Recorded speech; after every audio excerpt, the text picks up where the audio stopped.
This is Moco Stage Stories with Ed Czekreski, the Executive Director at Roundhouse Theater. So Ed, Roundhouse Theater emphasizes being a theater for everyone. Can you tell me more about that mission? When we renovated the theater in 2019, the artistic director, Ryan Roulette, and I wanted to put a sign in our lobby that said Roundhouse is a theater for everyone, all ages, all genders, all sexualities, all immigration statuses, things like that. And as we were working through a strategic planning process to come up with a new mission, we walked past that sign one day and realized that encapsulates everything we believe Roundhouse stands for. That theater is really for everybody, no matter your standing in the community, your socioeconomic status.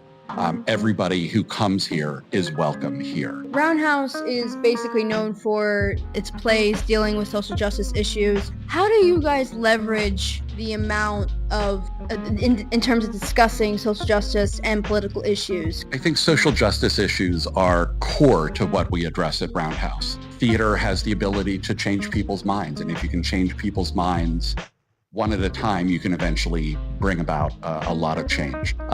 We've talked about Roundhouse being a theater for everyone, and that's the top line of our mission. But our full mission is that Roundhouse is a theater for everyone. We enrich our community through bold and outstanding theatrical and educational experiences that inspire empathy and demand conversation. How does the unique physical space of Roundhouse contribute to the audience experience? When we did our renovation in 2019, one of our main goals was to make a space that felt very warm and welcoming. Right after we opened, somebody came in and said, "Oh my gosh, I feel like I'm in somebody's house. And if I turn to the right, there's going to be a fireplace right there." And that made us feel like we had done what we wanted to do. But here in the theater, you can see that we only have 8 rows of seats down here, 5 rows of seats upstairs. So there's no seat that's very far away from this thrust stage here. So we like to create intimate drama. Being in an intimate space where everybody is really close with one another, I think is another defining feature of Roundhouse. So how do you see Roundhouse operating in the future?